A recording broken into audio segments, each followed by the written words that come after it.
Let's pull back the curtain on the clothes you're wearing right now.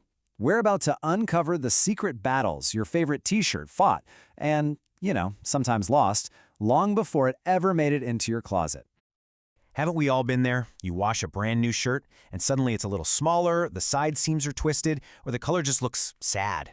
It feels like a defect, right? A random mistake? But what if I told you that most of the time, it's not a mistake at all? That's right. For the people who actually make our clothes, a lot of these problems aren't surprises. They're totally anticipated, calculated risks that are just part of the fabric itself.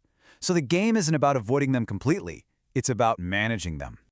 Now, this whole explainer today is built from a really fascinating source, an internal document for fabric manufacturers. You can think of it like a secret field guide to everything that can, and probably will, go wrong with different kinds of textiles. It's a true insider's look at the secret life of fabric.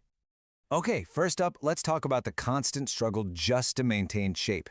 This is seriously one of the biggest challenges in the entire industry. The official term for it is dimensional instability, which sounds super technical, right? But really, it's just the gremlin that lives inside so many of our clothes. It's a fabric's natural tendency to warp, shrink, or stretch out of its original form, especially after you wash it. Now check this out. What's so interesting here is how specific these risks are. You see waffle knit? That cozy thermal texture?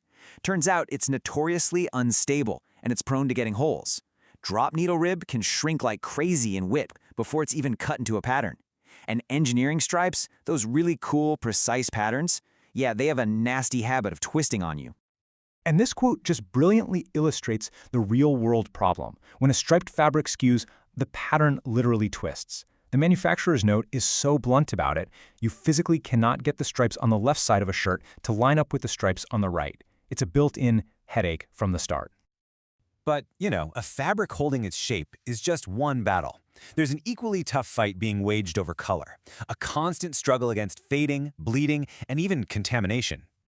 So the key takeaway here is that some colors are just born rebels. Take real indigo, the dye that gives your jeans that classic look. It's famous for its pore fastness properties, which is just a technical way of saying it's designed to run and fade. Other fabrics, like a two-tone plated jersey, have a super high chance of being rejected simply because the colors refuse to behave as expected.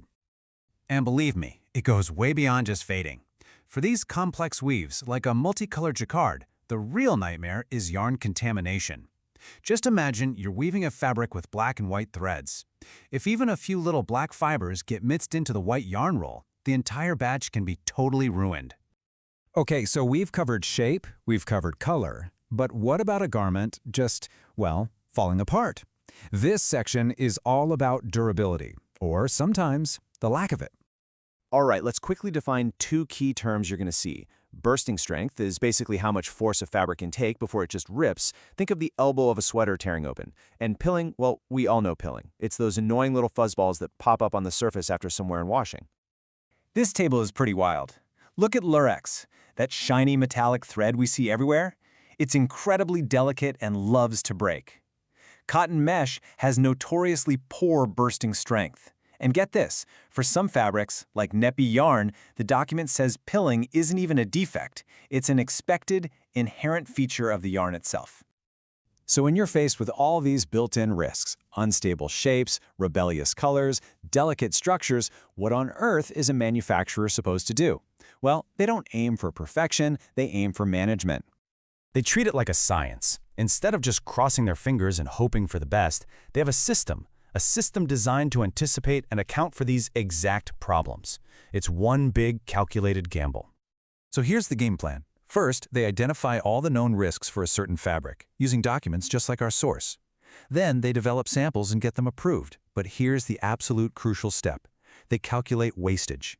They know a certain percentage of the fabric will be unusable because of holes or skewing or contamination, and they build that loss directly into their production plan from day one. This phrase right here is the heart of the entire document. I'm not kidding. It appears again and again and again for almost every single fabric. Consider this during consumption calculation.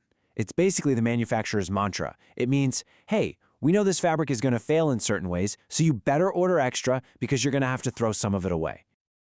So, what does all this insider info actually mean for us, the people who are wearing these clothes? Well, it can completely change how you look at your own wardrobe. Honestly, this knowledge is kind of empowering. The next time you see a pre-shrunk label, you'll know it's a direct response to that risk of dimensional instability. You'll understand that a delicate Lurex sweater isn't necessarily poorly made. It's just made from a high-risk material. And that high price tag, it might not just be the brand. It could be reflecting the huge amount of fabric that had to be thrown out just to produce one good piece. And those little pills on your fleece hoodie? Yeah, they were probably expected all along. So it kind of leaves us with this question, right? Every single piece of clothing in your closet is basically the survivor of a gauntlet of potential failures. Knowing all the risks, all the waste, and the careful calculations involved, it really makes you wonder, what is the true cost for us and for the manufacturer?